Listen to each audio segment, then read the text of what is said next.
Using alternative dispute resolution mechanisms in resolving inter-party conflict will now be the new trend. This is courtesy in a unanimous decision delivered on Friday morning. A 5-member panel of the Supreme Court justices ruled that the Court of Appeal lacked the jurisdiction to affirm Abure's position as Labour Party's national chairman. The justices held that the substance of the case was centered on party leadership, which falls under internal party affairs, a matter over which courts lack jurisdiction. The ruling effectively nullified the Court of Appeal's earlier decision, reinforcing the Supreme Court's stance that leadership disputes within political parties should be resolved internally rather than through judicial intervention. This will be our focus on Nigeria today. Thanks for joining us. I am Eucharia Clinton.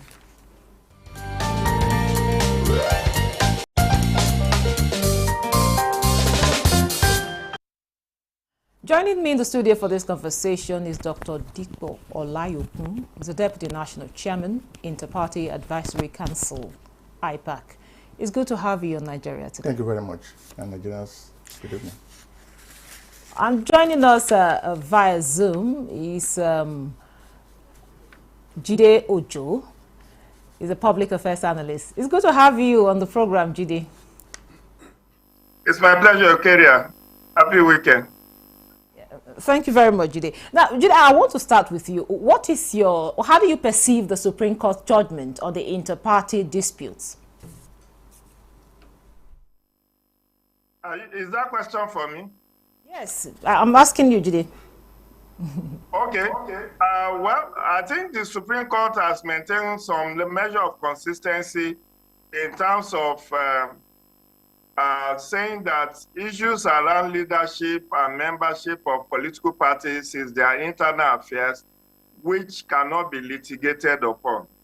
And you recall that about 2 weeks ago, the Supreme Court gave similar decision in relation to the issue of who is the secretary, national secretary of PDP. It was also in line with that. Even the Afghan leadership crisis followed the same suit. Supreme Court wants political parties to take responsibility to determine who is their rightful leader, rather than court being the one to say this is your leader, this is not your leader. And I think it behoves political parties to behave themselves, to activate internal mechanism to resolve their conflict. And if they could not resolve their conflict internally, they can as well approach the Independent National Electoral Commission, which has a directorate of alternative dispute resolution that can help to mediate and arbitrate on their disputes. Even IPAC, Inter-Party Advisory Council, is also there to also, it also provides an alternative dispute resolution mechanism. So these are 3 other options. But what the court has said effectively is that issues of who is the leader of a party is an internal affairs of that party and cannot be it is not justiciable. That is my own words anyway. That is not something that the court should take liberty to, because even yesterday, Eucharia, in the case of NNPP, a similar decision was taken by the Federal High Court, where it says that according to Supreme Court decision, issues around leadership and membership of a party is an internal affairs of such parties. So you can see some measure of consistency in the way the court has ruled as to who is the leader of a party at the national and at the state level. Thank you very much, Jide. Now, to you, Dr. Olayokun, just like Jide mentioned, the courts have been consistent in saying that internal party disputes should be handled by the party. And you see, oftentimes, parties go to court to sort out their internal issues. Now, another decision has been given, citing the same you handle your case within. It shouldn't be brought to the court. The court lacks jurisdiction. So how do you perceive this judgment? Yeah, thank you very much. It's a welcome development because it makes the leadership of political parties to have what we can call security of tenureship. Because we have discovered that in this country, some people we can call meddlesome interloper who just gather themselves anyhow, go to court and get the court to remove a properly constituted leadership of a political party. How do you constitute leadership of a political party? It's very clear in the Constitution, it's very clear in the Electoral Act. The INEC, which is the regulatory agency for political parties, must witness the emergence of the leadership of a political party, especially the National Working Committee, because they are the one that runs the day-to-day affairs of a political party. And the Electoral Act says INEC must witness Section 82 of the Electoral Act or thereabout. That is when you set up the leadership of a political party. INEC will be there, take record. And each political party will submit its constitution to INEC that stipulates the number of years that the tenureship can take. That is 4 years. Yes, there is provision for removal through constitutional means, which must be witnessed by INEC.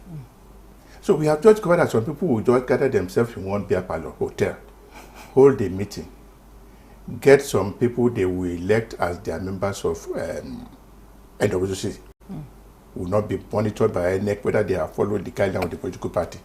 And before you know it, they will just go to a court and ask the court to compel INEC to declare them as the winner. And that's exactly what the problem that the judiciary, especially the Supreme Court, is trying to kill. That once, how do you determine the leadership? It must be the leadership recognized by INEC. So any other leadership outside that, the court cannot impose it on a political party. I think, like I said, it's a record development. You can't, there's no way you can avoid rancor, wranglings within a political party. So what INEC is telling, what Supreme Court is saying is that you guys should find a means of resolving these matters following the mechanism laid down within the constitution of the political party. Like Dr. Jide Ojo said, INEC is also there as the regulatory agency for political parties that can call political parties and say, what is the problem? And also, with the advent of the current leadership of IPAC, that is the Inter-Party Advisory Council, under the able leadership of Alhaji Yusuf Dantale, we are also looking at how can we have like an alternative dispute response within the IPAC, so that when issues are arising within a political party, because all political parties registered in Nigeria must belong to IPAC. That means before you can belong to IPAC, you must have been registered by INEC. And if all of us say, okay, let us come together under IPAC, we should be able to resolve our issues. It's not everything we take to court, because if a Supreme Court, with the way Supreme Court is going, we will notice that this will help us in decongesting the courts. Because unnecessary issues that we can resolve within political party, some people will go and push it into the laps of the Supreme Court. Okay. Where other issues that should have been addressed by the court are not being attended to. Thank you very much, Dr. Olayokun. Jide, of course, you've mentioned that there are mechanisms that parties can, key into to take care of their internal disputes. But we've seen over time where some party members feel that they are above the party. Now, with this judgment, do you think it can address these situations where members feel they are above the party? Okay, it's like we lost Jide, but okay. I can hear you. Can you hear me? Yes, I can hear you. I can hear you. You consider that the mechanism to discipline is erring members. They can suspend, they can expel, they can also met out other punitive measures against any erring member. And a tree does not make a forest. I think a lot of political party reforms needs to take place. Issues around party funding is what makes one individual to feel that is above the party. Because when a single individual is bankrolling the operations of the political party, paying the salaries of staff, and also sponsoring candidates, it will be difficult for you to call that kind of person to order. But if members pay their dues and they don't allow for godfathers, any godfather that tend to step out of bounds can be disciplined. You know, what I perceive that is lacking right now is party discipline, party supremacy. Because we have seen situations where even some erring party members will take the leadership of the party to court and obtain court order that they must not be suspended or expelled from the party. And courts do grant such order. I think that's where the judiciary also need to have a closer look at itself. How can you be granting ex parte order, interlocutory order, or permanent order that a member of a party should not be disciplined? They should not be suspended. They should not be expelled. That kind of order is what builds impunity within the party system. So, situation that you have painted, Ukeria, is as a result of funding of the party, because the influence a money bag has over the party is very wide and very deep.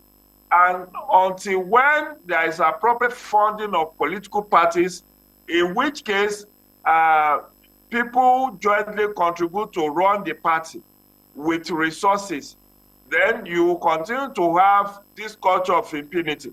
And I think that was what former General Ibrahim Babangida wanted to cure in the 90s when it established two-party system that were publicly funded, NRC and SDP, that were publicly funded by the government, so that nobody can hijack the party, and you can then exercise party supremacy and discipline members. But situations where you allow few individuals to be the one that bankrolls the activities, the operations, the management, the administration of the party, then you will not be able to call such individuals to order if eventually they erred or commit any infraction on the constitution of the party. Now back to you, Dr. Olaikun. Of course, you mentioned that that IPAC has set up an advisory committee, that will take care of internal resolution, party resolution, to internal party dispute, to take care of all of that. Now we've seen situations where parties. I don't really want to mention any party because almost all the parties in Nigeria have had their own fair share of disputes. And of course, you see an individual, just like Judy mentioned, an individual feeling he's above the party because, of course, they are funding the party. Now, I want to ask, what has IPAC been doing in the past to, curb these disputes within these parties? Yeah, thank you very much. Don't forget that yes, we are all members of IPAC, but each party still maintain their individuality in that they have their constitution to follow and they have other things that guide the activities of the political parties. We need to respect that. It is only when they submit themselves, these parties, to IPAC, because, for example, if there's an issue within a political party or between two political parties, and then next say, okay, you guys, we are members of the same family. The parties might say, oh, we have our constitution that is guiding us. And that is one problem that is there, just like Jide said. There are some individuals that believe they are above their political parties because they have very deep pockets. And then they're able to take care of some of the things within the political party. That is why in many of the political parties, in the constitution, it is clearly stated that before you can take any matter to outside the party or to the court, you must have explored and exploited all the internal mechanism built into the Constitution to address certain issues. That is why it is very, very necessary, because there should be a way of discouraging members of political parties from going to court. That is why it is very, very necessary that, yes, to some extent, or to a large extent, the Supreme Court will be able to maintain some consistency in this issue. Guys, go back to the court. Go back to your parties. party. But at the lower rung of the judiciary, there's a need for the judicial agency or the Supreme Court to look at what operates there. Because if matters have been dispensed of at the lower rung, that, oh, you have come to a federal high court or any high court, and the court judge says, men, don't belabor us with some of this problem, go back to your party, you will notice that there won't be need for them to be going to the higher courts. So that is why it has become very necessary for this type of consistency that we have seen at Supreme Court level. Let it permeate down to the lower rung, so that when these people realize that there was no point going to court because they won't get whatever they want there, that they will still refer them to their parties. It will help the parties to maintain discipline, just to echo what they said. Because it will help even IPAC. Because once there is avenue for some members of the party to go to a federal high court, we can get all manners of reductions. And before this matter gets to the Supreme Court, a lot of damage will have been done. So I think to help the IPAC, to help the political parties, this consistency being displayed at the highest court, that is Supreme Court, let it go down to the lower court. Because the moment, like I said, a member of a party realizes that even if I go to court, they will still refer me to my party, he or she will want to submit himself to the authority of the party. And it will now help IPAC when we notice any issues that are happening either between two political parties or within a political party, to say, oh, you guys, come, let us see how we can discuss this thing. I think that is very, very key. The consistency of the Supreme Court must permeate down to the lower realm of the judiciary. Okay, now, Jide, we've seen, of course, severally, some of the disputes are emanating from the leadership of the party. Now, how can party members hold their leadership accountable, in so much so that, it will not give rise to some of these unnecessary disputes? Well, I think there is a need for awareness creation. Many members are disenchanted. They are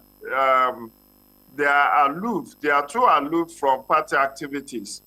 Except there is Congress and convention and party primaries. You hardly will hear of any active operation of any political parties. And members are usually not carried along. The leadership tend to do virtually everything. How many times, Wukeria, have you had any party calling for town hall meetings of members that is just to meet with you, to update you, to let you know what we are doing and what we are not doing? Unless there are congresses and convention, that's when you hear any report of activities of the NWC, of any neck of the party or the board of trustees of the party. Look at how long it took the APC to even conduct, to hold this national caucus meeting. Almost, how many years? Over 2 years. And some members have to even raise dust before that meeting was called recently. And so what I believe the party members should do, upon registration as a member of a party, try to get a copy of the constitution of the party, try to get a copy of the manifesto of the party, try to get the copy of the electoral guideline of the party, and any other publication of the party. Read and digest, and then ask questions. Ask questions from your National Working Committee or from your state working committee. But that has not been an ingrained culture in this part of the world. You hardly will see any party undergoing or conducting any sensitization program or, general civic education what you see at the best of time is mobilization for election. And it should not just be when election is coming, you are mobilizing your members to vote for your candidate. Even when there are no elections like this season that we are now, you should conduct a sensitization program for your members. You should be able to hold town hall meetings. You should be able to have dialogue. It can be zonal dialogue. It can be national dialogue. It can be even a statewide dialogue where you sensitize members of your party bring them up to speed about what your party has been doing, effort of the party. I don't know, sincerely, Eukeria, I don't know if any political party has a national budget for any year. They don't, if they do have, they don't make it public. You cannot say this is what APC intends to spend in year 2025 or what PDP intends to spend for its activities in 2025. And how do you now ask questions when you don't know? When party members don't even know how much has come into the coffers of the party, how much has been expended. Even the reports, the three reports that are mandated by the Constitution and the Electoral Act, which is the annual report, which is due at every March, ending of March of every year, an election expenses report, as well as election contributions report. These are the three reports that INEC demands from political parties. Some of these reports, when they are submitted to INEC, are not shared with members of the party. And they should know what manner of report has been submitted by their party leadership to INEC in a particular year, or what kind of election expenses report they have submitted on their behalf, or what kind of election contribution report. So INEC itself will receive this report and keep quiet, not publishing it in the media space for people to read. So the members of the party have been sidelined. They are not integrated. There is no communication, or let me say there is no effective communication with party members as to enable them to be aware of what is going on within their party leadership. Thank you very much, Jide. I will have to stop you here so that Dr. Olayokun would also come in to talk to us about certain issues that you've raised. Now, Jide talked about party members not even knowing the ideologies of the party, not even knowing the electoral guideline, and even the budget of the party. Now, in your opinion, what reforms are needed for us to have a stronger and united political parties? I think the greatest reform we need is to reform our minds as Nigerians. That one is very, very key, because there is a belief among Nigerians that unfortunately, when you want to do the things in the normal way, some people see it as the abnormal. But let me quickly say one or two things on what Jide said. Because in the organ of the political party, you have the NEC, that's the executive committee, you have the NWC. According to your constitution, you must hold your NEC meeting regularly. And at this NEC meeting, you give reports. Because whatever the NWC is doing, you are doing it on behalf of the NEC. And a part of your report is the financial report. So there's a way of getting the members of the political parties to know what is happening to their finances.